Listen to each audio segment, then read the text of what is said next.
Hello दोस्तों, स्वागत है आपका अपनी यूट्यूब चैनल मतीन मतरडा में। आज हम रीजनिंग में पढ़ेंगे। इससे पहले हमने जो चैप्टर पढ़ा था वो कैलेंडर था, और मैं उम्मीद करता हूँ कि आप सभी ने कैलेंडर को अच्छी से भली भांति जान लिया होगा। और इससे जितने भी टाइप के अगर क्वेश्चन हम बनने थे हमने सारे बनाए। अगर कुछ बचा है तो आप कमेंट बॉक्स में ज़रूर बताएंगे। आज हम रीजनिंग में पढ़ेंगे डाइस, और डाइस में एक ऐसा ये चैप्टर है जिससे क्वेश्चन एग्जाम में बनना ही बनना है। कभी उसमें जैसे देता है कि एक डाइस होता है और डाइस के 3 फलकों के, क्या कभी 2 डाइस देगा और उनमें फलकों के 3 जो सामने जो दिखते हैं उनका कभी नंबर्स देगा और मैं पूछेगा कि बताएं इसके अपोजिट कौन सा नंबर्स होगा। तो मैं बताता हूँ आपको। डाइस में, डाइस या एक तरीके का ये एक घन होता है। क्या होता है? घन। और डाइस में कितने फलक होते हैं आपको ये जानना होगा कि डाइस में जो फलक होते हैं 6 फलक 6 होते हैं। और मैं बात करता हूँ कि जो सबसे ऊपर का है इसको टॉप बोलेंगे, जो सबसे नीचे वाला होगा इसको बॉटम बोलेंगे, और ये जो होगा आपका ये राइट साइड होगा, और ये वाला जो होगा ये लेफ्ट का होगा। कौन सा होगा? लेफ्ट होगा। और ये लेफ्ट होगा, और ये जो होगा आपका फ्रंट होगा, और जो इसके पीछे होगा वो बैक होगा। कौन सा होगा? बैक होगा। यानी डाइस में मैंने बता दिया कि अगर एक डाइस रखा हुआ है तो उसमें 6 फलक होंगे। एक टॉप होगा तो एक बॉटम होगा, एक राइट साइड होगी तो एक लेफ्ट साइड होगी, एक फ्रंट होगा तो और एक बैक साइड होगी। और ये जो फलक है एक तरीके से आप, मैं बताता हूँ कि आप सभी ने लूडो लगभग खेला ही होगा, और जो नहीं खेले हैं तो उसमें एक गोटा निकलता है जिसमें 6 फलक होते हैं, और हर फलक पर कुछ ना कुछ पॉइंट या नंबर्स दिए होते हैं। तो आप जानेंगे कि डाइस भी 2 प्रकार की होती है। एक तो होती है साधारण साधारण डाइस, या पासा बोलेंगे इसको, और एक होता है मानक पासा। क्या होता है? मानक पासा। मानक पासा वह पासा होता है जिसमें कुछ आमने सामने या लेफ्ट राइट या अपोजिट, यानी बॉटम टॉप के जो फलक होते हैं उन नंबरों का योग एक निश्चित नंबर होता है। कौन सा होता है? एक निश्चित नंबर होता है। जैसे तुमने देखा होगा लूडो खेलने वाला गोटा, अगर उस गोटे की मैं बात करता हूँ तो उसमें आपने देखा होगा कि अगर जहाँ पर एक पॉइंट है तो उसके पीछे आपको 6 पॉइंट मिलेंगे, यानी एक के पीछे 6 होगा। और अगर आप 2 देखेंगे तो उसके पीछे आपको 5 पॉइंट मिलेंगे, और यदि 3 पॉइंट हैं तो आपको उसमें 4 पॉइंट देखने को मिलेंगे। इस तरीके से इन नंबरों का अगर हम ऐड करते हैं तो ये 7 मिलेगा, इसका योग भी 7 होगा और इसका योग भी 7 होगा। देखना मानक पासा कौन सा होता है? मानक पासा वह पासा होता है जिसमें 2 फलकों जो अपोजिट है, कैसी हैं? अपोजिट है, उनका योग 7 होगा। और साधारण पासा उसमें ये कंडीशंस लागू नहीं होती है। यानी साधारण पास है उसमें कुछ भी कोई भी नंबर लिखा हो सकता है, लेकिन उसमें ये कंपलसरी नहीं है कि उनमें अपोजिट साइड या जो टॉप या बॉटम का जो योग है वो 7 कंपलसरी हो, ऐसा बिल्कुल भी नहीं होगा। लेकिन मानक पासे के अंदर जो मानक पासा है, मानक पासे में आपको 2 अपोजिट या विपरीत सतहों का योग, जो मानक पासा है 2 विपरीत सतहों का योग 7 होगा। ये बात आपको ध्यान रखना है। तो यहाँ अगर हम देखें, अगर इसके अपोजिट की मैं बात करता हूँ यानी जो बैक है, बैक के अपोजिट फ्रंट होगा। कौन सा होगा? फ्रंट। लेफ्ट के अपोजिट राइट साइड होगी, राइट साइड होगी। और अगर टॉप की बात करते हैं तो बॉटम होगा। कौन सा होगा? बॉटम होगा। ये बात आपको ध्यान रखना है। अगर एडजेसेंट एडजेसेंट जो फलक है उसकी अगर हम बात करें तो आपको ये बात ध्यान रखना होगा कि किस तरीके से हमें करना है। अगर आपने गोटे में देखा होगा, अगर एक बिंदु है तो उसके जस्ट पीछे 6 बिंदु का एक नंबर लगा होगा, और अगर 2 पॉइंट है तो उसके पीछे 5 होंगे, और 3 पॉइंट है तो उसके पीछे 4 पॉइंट होंगे, क्योंकि हमें इनका योग 7 कंप्लीट करना होता है। ये बात आप अच्छे से सीख लेना। और अगर हम बात करें कि एडजेसेंट फलक की हम बात करेंगे, एडजेसेंट फलक कौन से होंगे, इनको अभी मैं इसको हटा देता हूं जरा। एडजेसेंट फलक, या हम इसको बोलेंगे संलग्न भुजाएं। संलग्न भुजाएं, संलग्न भुजाएं कौन सी होंगी? जैसे मैं बात करता हूं, अगर आपके सामने ये फ्रंट वाला है, इससे जो लगी हुई या इससे जुड़ी हुई जो साइड होंगी वो इसकी एडजेसेंट भुजाएं होंगी। जैसे मैं बात कर रहा हूं आपके सामने फ्रंट, फ्रंट के सामने आपकी कौन कौन सी भुजाएं लगी हुई हैं? फ्रंट के सामने देखना, आपके साथ देखना बॉटम है तो टॉप भी है, लेफ्ट है और राइट है। तो फ्रंट से जो लगी हुई भुजाएं होंगी वो कौन सी होंगी? एक तो बॉटम होगा, टॉप होगा, एक लेफ्ट होगा और दूसरा राइट होगा। यानी ये 4 भुजाएं इससे लगी हुई होंगी। अगर हम बात करते हैं टॉप की, टॉप से जो लगी हुई होंगी वो कौन कौन सी लगी होंगी? टॉप से जो संलग्न होंगी या एडजेसेंट भुजाएं होंगी वो कौन कौन सी होंगी? देखना है। टॉप ये है ऊपर, सबसे ऊपर, यहाँ फ्रंट होगा तो इसके जस्ट पीछे बैक होगा, लेफ्ट होगा और एक राइट होगा। इससे जो संलग्न, इससे हमें ये चीज सीखने को मिलेगी कि किस तरीके से कभी भी एडजेसेंट भुजाएं एक दूसरे के अपोजिट नहीं हो सकती। मैं अभी नोट करके लिखवा दूंगा।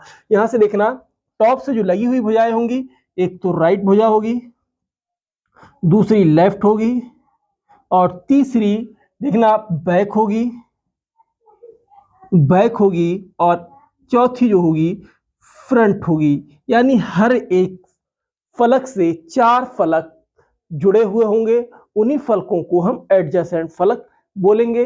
अगर वो राइट के सामने कहेगा, राइट फलक से जो संलग्न भुजाएं होंगी वो कौन सी होंगी? आपके पास फ्रंट होगा, फ्रंट के सामने बैक होगा, टॉप होगा और बॉटम होगा। इसी तरीके से हम सारे जान लेंगे। और अगर मैं बात करता हूं, आप लोग ये नोट डाल के लिख लेना कि कभी भी एडजेसेंट भुजाएं एक दूसरे के कभी भी अपोजिट नहीं हो सकती। एडजेसेंट या ये लिख सकते हैं कि एडजेसेंट या संलग्न भुजाएं, संलग्न भुजाएं कभी भी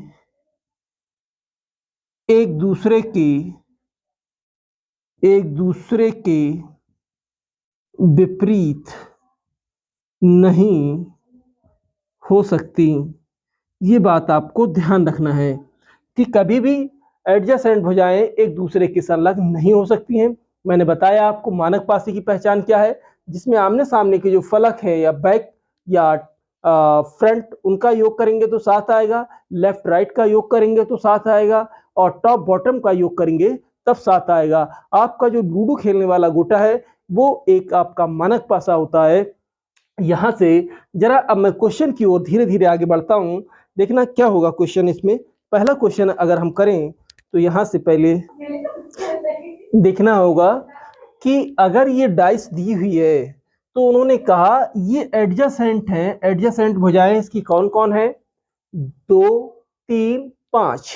यानी 2, 3, 5 हमको दी हुई है। अब यहां से कभी भी आपसे कोई पूछे क्या 2 की संलग्न भुजा 3 व 5 हो सकती है? किसी भी हाल में नहीं हो सकती, क्योंकि इसकी जो लगी हुई भुजाएं हैं वो 2 और 3 नहीं हो सकती, कोई और नंबर्स होगा। इसकी जगह पर अगर वो कहे कि 5 की जो संलग्न होगी, संलग्न भुजा, वो क्या 2 3 हो सकती है? ये भी नहीं हो सकता। या 3 की वो पूछ ले, 3 की संलग्न भुजा 2 5 हो सकती है? ये भी नहीं हो सकता। कभी कभी मैं एक चीज और बता दूं आपको, ये इस तरीके से डाइस में नंबर्स देगा 1 2 3 4 5 6, यानी डाइस में कभी कभी ये भी देगा आपको A B C और D E और F। इस तरीके से ये क्रम से लिख के भी दे सकता है, कुछ भी दे सकता है। कभी कभी ये आपको बिंदु भी देगा, 2 बिंदु होंगे, फिर 3 बिंदु होंगे, फिर 4 बिंदु होंगे, और फिर ये 5 बिंदु होंगे, और ये इस तरीके से ये 6 बिंदु भी देगा। कभी कभी आपको ये इस तरीके से बनाकर देगा, हैश @ और साई थीटा डॉलर 1 2 3 4 5, और यहाँ पर आपको दे सकता है ये सिंबल्स 5 भी दे सकता है। इस तरीके से ये सिंबल आपको बनाकर दे सकता है। और कभी ये इस तरीके से भी आपको दे सकता है, ट्रायंगल भी बना के देगा, अंदर ये सर्किल भी होगा, स्क्वायर भी होगा, और ये 6 साइड वाला होगा और 5 भुजाएं वाला। इस तरीके से आपको ये अंदर बनाकर भी दे सकता है। तो आपको इस तरीके के क्वेश्चन मिलेंगे। अब जरा मैं पहला क्वेश्चन की तरफ चलता हूं। उन्होंने पहला क्वेश्चन लिखा है, क्या कह रहे हैं देखना होगा, पहले देखना होगा कि कह रहे हैं नीचे दिए गए पासों में 3 के विपरीत कौन सी संख्या होगी।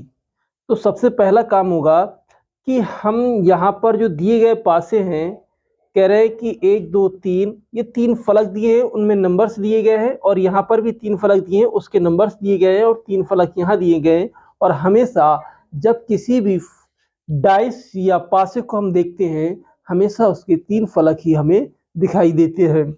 जैसे मैं बात कर रहा हूँ आप लोगों से, मैं ये आप इनका विशेष ध्यान रखेंगे कि ये नंबर्स में भी दिए हो सकते हैं, ABCDEF में भी दिए हो सकते हैं, और डॉट डॉट ये पॉइंट यानी बिंदुओं के रूप में भी दिए हो सकते हैं। और कभी कभी ये ट्रायंगल है, सर्किल है, स्क्वायर है, आयत है, इस तरीके से भी वो बनाकर दे सकता है, और ये आपको ये सिंबल्स भी दे सकता है। तो मैं जरा पहला क्वेश्चन करता हूँ।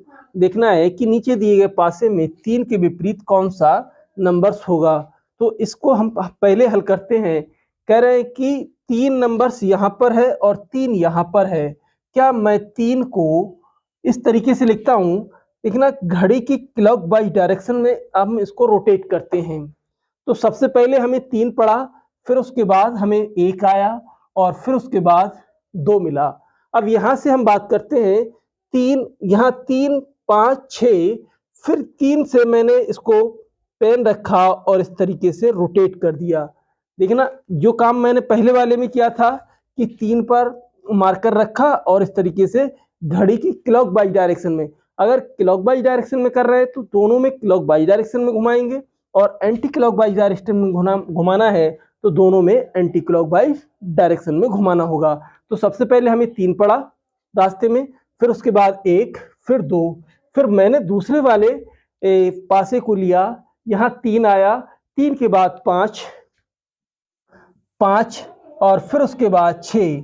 अब देखना होगा कि अब एक नंबर्स बचा हुआ है जो हमारे इस में दिखाई नहीं दे रहा है, यानी ये 2 के अपोजिट 6 हो जाएगा, 1 के अपोजिट 5, या 5 के अपोजिट 1 होगा, या 6 के अपोजिट क्या होगा 2 होगा, लेकिन 3 के अपोजिट 3 2 बार तो होगा नहीं, तो एक नंबर बचा हुआ है 4। तो इसका मतलब 3 के अपोजिट आपका नंबर 4 होगा। हमारा ऑप्शन इसमें डी सही हो जाएगा। हमने 2 ही से कर लिया, इसमें हमें आपको 3 पासे दिए हुए थे, 3 पासे हमें 2 का यूज करा, दोनों से हमने निकाल दिया। दूसरे क्वेश्चन की ओर हम आते हैं। कह रहे हैं नीचे दिए गए पासे में 6 के विपरीत कौन सी संख्या होगी। अब यहाँ से ध्यान दें कि 6 के विपरीत कह रहा है कि कौन सा नंबर्स होगा। यहाँ देखें 2 और 4, 2 6, 2 6 यहाँ पर है, 2 6 यहाँ पर है, कॉमन है। इसका मतलब है कि 3 के अपोजिट जब दो नंबर्स आपस में कॉमन हो जाते हैं, दो नंबर्स, तो जो बचे हुए नंबर्स होंगे वो एक दूसरे के अपोजिट होंगे। यहाँ पर 6 और 2 कॉमन हुए, तो इसका मतलब 3 यहाँ से बचा है, 4 यहाँ से बचा है, तो ये एक दूसरे के अपोजिट होंगे। फिर उन्होंने क्या कहा कि 4 और 6, तो यहाँ पर 2 बचा हुआ है, तो 2 किसके अपोजिट हो जाएगा, 2 आपका 5 के अपोजिट होगा, 2 5 के अपोजिट होगा। और बचा हुआ क्या है 6, 1 और 2, 1 यानी 2 और 4 यहाँ पर है, और 2 और 4 यहाँ पर ले लेता हूँ। देखिए 2 और 4 ये इन दोनों में कॉमन है, और 2 और 4 देखना है। हमारे इस लेक्चर का लास्ट क्वेश्चन है। लास्ट क्वेश्चन कह रहे हैं दिए गए पासे में 6 के विपरीत कौन सी संख्या होगी। जब 6 के विपरीत की बात करेगा तो यहाँ से ये देखना है कि अगर हम 4 पासे दिए हैं कि नहीं, देखना अगर हम इनको देख रहे हैं कि 2 और 6 के जो विपरीत है, यहाँ से 3 बच रहा है, यहाँ से 4 बच रहा है, तो 3 4 के विपरीत होगा। अगर उन्होंने हमसे कहा 6 के विपरीत बताना है, तो 6 के विपरीत यहाँ 1 है, यहाँ 2 है, यहाँ 4 है, यहाँ 2 और 4 है, और यहाँ मैं दूसरा पासा और फोर्थ पासे को मैं ले रहा हूँ। इन दोनों से ही हमारे क्वेश्चन का आंसर निकल जाएगा। देखना क्या होगा कि जब कभी भी किन्हीं दो पासों में दो नंबर्स आपके कॉमन हो जाएं, तो बचे हुए जो नंबर्स होंगे वो आपके क्या होंगे, अपोजिट होंगे। जैसे मैंने यहाँ लिख रहा हूँ कि 2 3 1 1 3 5। अब यहाँ देखना कि अब इस पासे को मैंने बनाया है 2 1 और 3, 1 और 3 ये दोनों यहाँ पर हैं, और इसमें 1 और 3 कॉमन है, तो इसका मतलब है 2 के अपोजिट क्या हो जाएगा, आपका 5 होगा। 5 हो जाएगा। ऐसे ही यहाँ पर 2 और 4 है, 2 और 4 है, तो 1 के अपोजिट या 6 के अपोजिट क्या होगा, 1 होगा। ये हमारा आंसर हो जाएगा, यानी एक ऑप्शन ए इसका आंसर होगा। देखना मैं अपने लेक्चर को यहीं पर समाप्त करता हूँ, और हमारे साथ बने रहने के लिए आप अपने जो कमेंट बॉक्स में जो भी आपकी रिक्वायर है, अगर इसमें डाइस से संबंधित जहाँ भी समस्याएं आए वो आप कमेंट बॉक्स में जरूर लिख कर भेजें। हम आपकी समस्या का समाधान जरूर करेंगे। थैंक यू हमारा वीडियो देखने के लिए। धन्यवाद।